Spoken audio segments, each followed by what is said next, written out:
Hi there, I'm Dona Cardenas with Atlanta Communities Real Estate Brokerage. Welcome to my YouTube channel, Find Your Home in Atlanta.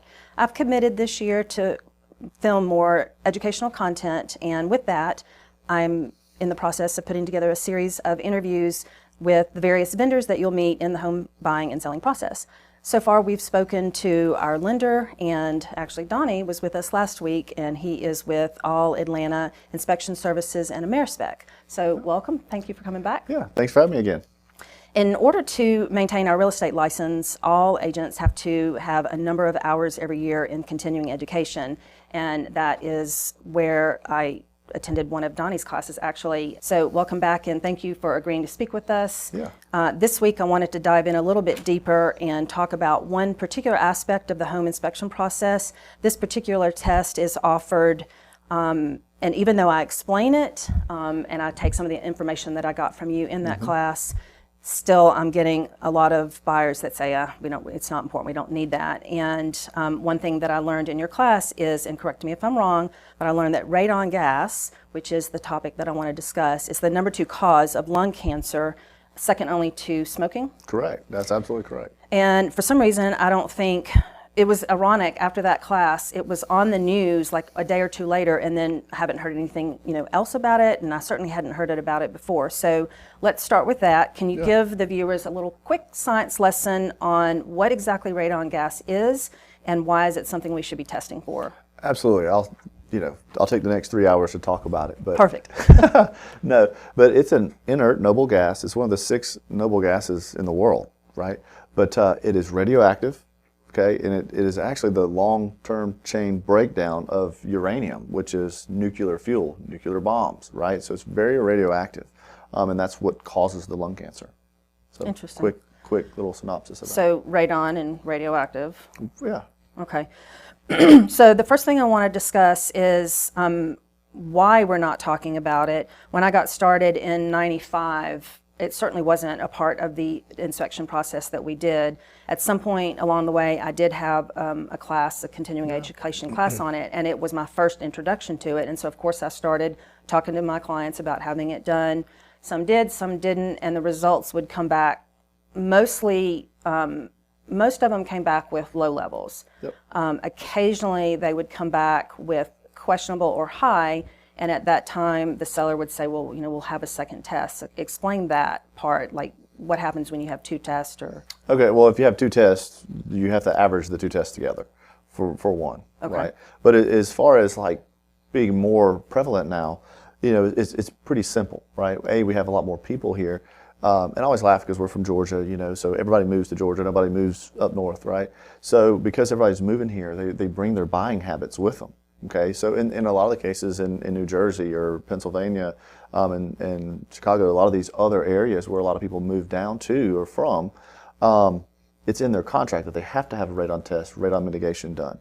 And so when they come here, they automatically ask for it. So now we're getting more tests, we're getting more knowledge. Now radon's been here since, forever, since the earth was formed, right? But they're just becoming more popular, more knowledgeable about it here. It seems like I remember something from your class about the granite. Correct.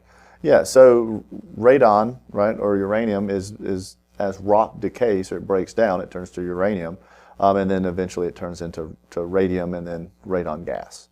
Yep. And then without boring the viewers too much, taking it a step further, I also remember something in your class about the connection between radon and lead. Yeah, so as radon breaks down, some of the off-gassing or the byproducts of it is it turns to a lead particle. Okay, so for years we've been having RDP is what they call it. Okay, so for years we've been having the home tested for lead, right? But not radon when that's the cause. Off product of it, yeah. But usually when we're testing for lead, we're talking about lead-based paints because 1978 VA loans, things like that require it. Right. Okay. So how important is it that the buyers have this test done, and is there such thing as an acceptable level, and what would that look like? So there's not really a safe level with radon. Okay, so the EPA decided that 4 picocuries was the action level. That was a technology-based number. That wasn't a health-based number. Okay, so and what I mean by that is they just had to pretty much draw a line in the sand and say, okay, there's no safe level. So if it's 4 or higher, then we have to mitigate. If it's less than 4, we don't have to. Okay. So. Now you use the word mitigate. What does that mean? short and sweet for the audience here. In Georgia, we usually put a sub-slab depressurization system. So we run a fan, bore a hole in the slab, right? And we pull all that radon gas out, okay? And then we discharge it into the environment or outside the house. Okay. So actually, my next question then would be, are there certain homes that you don't have to worry about it, or like if it's got a basement, by the time it gets to a living level, has it dissipated? No, so a basement and a slab house are the same, right? Because when we test for radon, we have to test at the lowest habitable level, right? So if it's a basement, that's a habitable level. We have to test for it there. Okay. It may be a little bit different with a crawl space, because with a crawl space we have ventilation, right, and air movement. And so truthfully, with whether we're talking about radon or carbon monoxide or molds, changing that airflow, fresh air cures all, right? And that's what the mitigation systems do. Okay. This is off topic just a little bit, but one thought that I had is sometimes I'll see in a seller's disclosure, they've had the home sealed off. Okay. Probably encapsulated. Right. Probably the crawl space encapsulation. So maybe that's not such a good thing? Well, there's different opinions for it. If they do a really good job on the encapsulation, it's a great thing. Right? If it's not a good one, then it's very bad.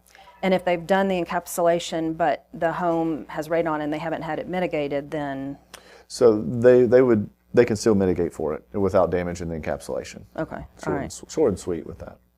Are there outside factors that can affect the test results? Oh, absolutely.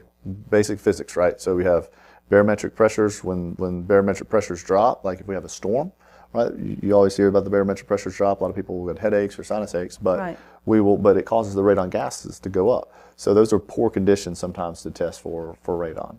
Okay, all right.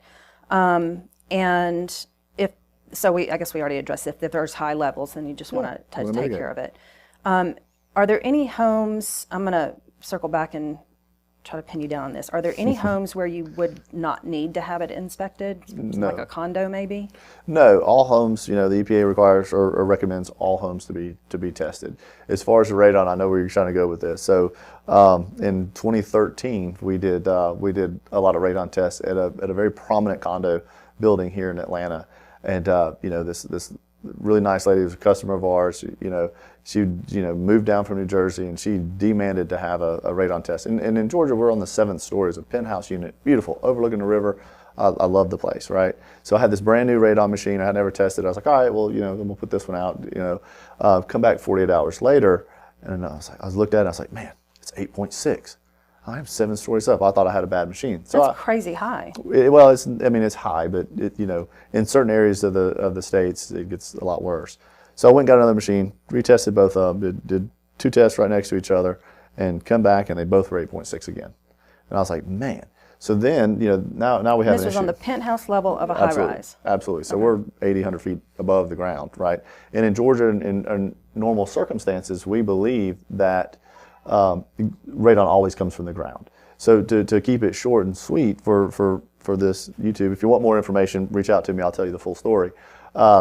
But it was actually the rock or the concrete, the aggregate, that was contaminated with radon, and it was throughout the whole building. That they'd used to build the building. That's right. Okay. So the builder had to either, destroy the whole building, start over, which never would happen, or put a fresh air system in. So now this whole building, all levels, everywhere in it, all closets, everything, they're just constantly changing the airflow, and they actually got it down to below 2.2 in that building, which was awesome to be a part of that, to watch how it does, because it's non-typical here to do that. So I remember hearing the story in your class, and my first thought was, if it's a condominium, you can't just mitigate that one unit, you have to mitigate the whole thing, which means involving the HOA. So yes. It sounds like the best time to address that is as a listing agent when you're listing the property. Probably, yes. Because you don't want to hold the closing out. You don't want to hold the closing out. Right. I think that's all the questions I had. This was such an important topic to me because, like I said, I'm aware of it. I know a lot of agents in our company are aware and do, offer that to their clients. But I feel like it's just definitely not discussed a lot. And considering how important it is, in terms of a health factor, I really wanted to get the information out there. So I really appreciate your taking the time to sit with us. Yeah, absolutely. So if any of y'all have any questions about radon or anything of how it affects you, feel free to reach out to me. I can spend 3 hours a day with you, and we can talk about radon. It's one of my favorite subjects. So, but absolutely, be more aware of it. Do your research and understand that it is a major health concern. I hope you found today's interview informative. If you have, please hit the like and subscribe button to help get the information out there. I drop a new video every week on Wednesdays, so I hope to see you next week.